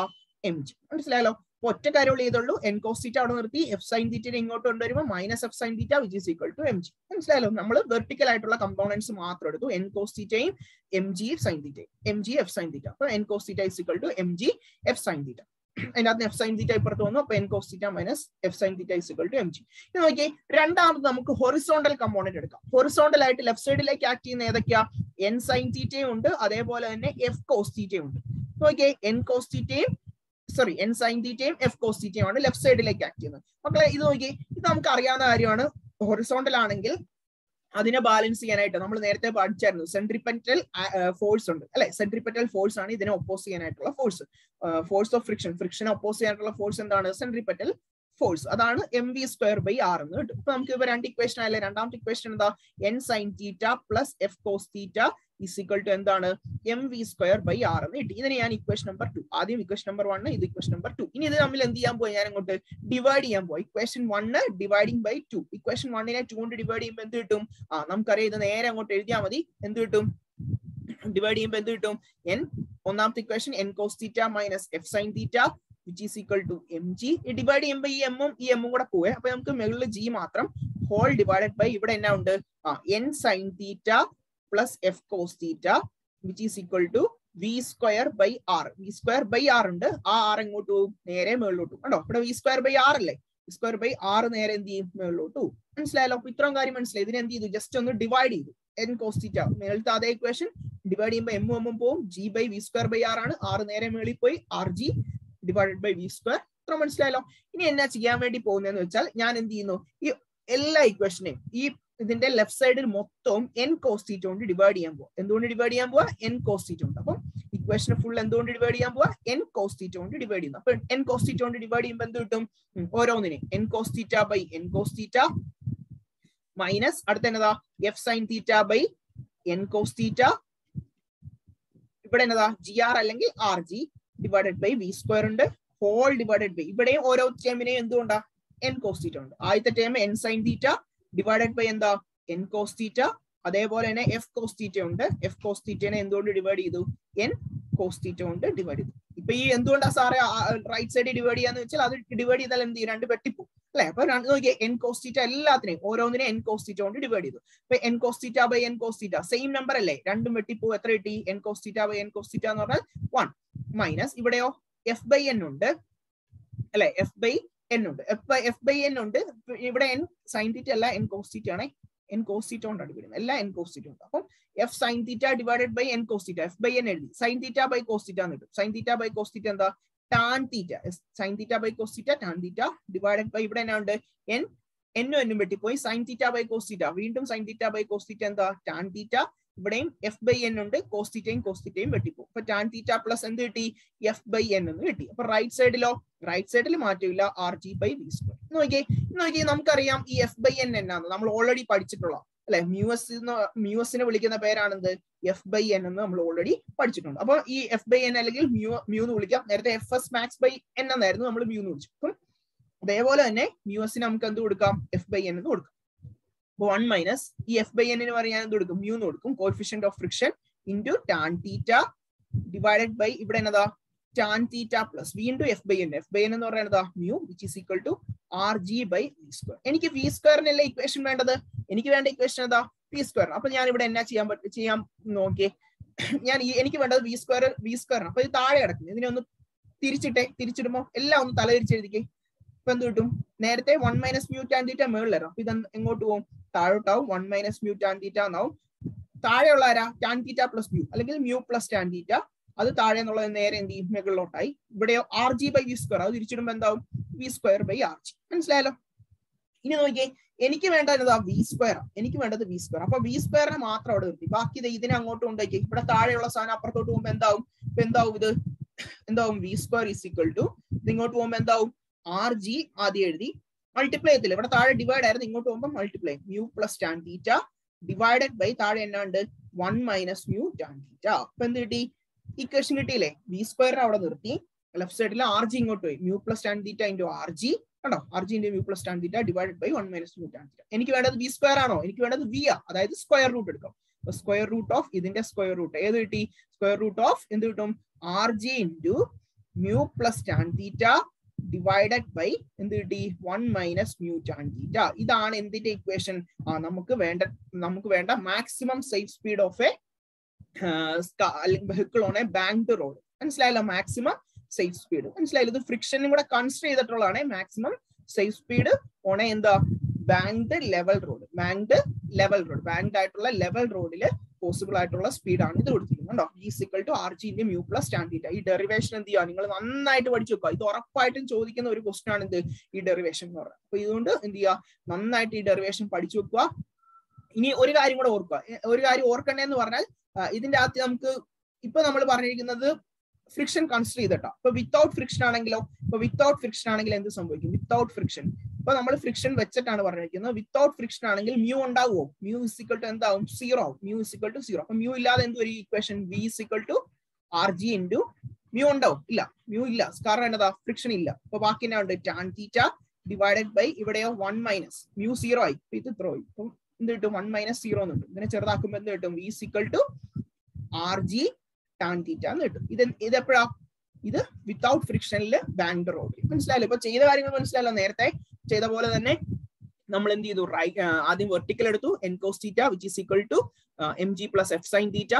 അതിനകത്ത് നിന്ന് എം ജിക്ക് ഒരു ഇക്വേഷൻ കൊണ്ടുവന്നു. എം ജി എന്ന് പറഞ്ഞാൽ എന്ത് കിട്ടി? N cos theta minus F sine theta എന്ന് കിട്ടി. ഇനി ലെഫ്റ്റ് ഹൊറിസോണ്ടൽ ആയിട്ട് എടുത്തു. N cos theta N sine theta plus F cos theta എന്ന് പറഞ്ഞാൽ M V square by R ആണ് അല്ലെ? സെൻട്രിപെറ്റൽ ഫോഴ്സ് ആണ്. അപ്പൊ രണ്ട് ഇക്വേഷൻ കിട്ടി, ഡിവൈഡ് ചെയ്തു. രണ്ടിനെ എന്തുകൊണ്ട് ഡിവൈഡ് ചെയ്തു? എൻ കോസ് തീറ്റ കൊണ്ട് ഡിവൈഡ് ചെയ്തു. എല്ലാത്തിനെയും എൻ കോസ് തീറ്റ കൊണ്ട് ഡിവൈഡ് ചെയ്തപ്പോൾ നമുക്ക് ഇങ്ങനെ ഇക്വേഷൻ കിട്ടി. ഇതിനകത്ത് എഫ് ബൈ എൻ വന്നു. എഫ് ബൈ എൻ എന്ന് പറഞ്ഞാൽ എന്തിനോട് ഈക്വലാ? ഫ്രിക്ഷന്റെ കോഎഫിഷ്യന്റ് ഓഫ് ഫ്രിക്ഷനോട് ഈക്വൽ ആണ്.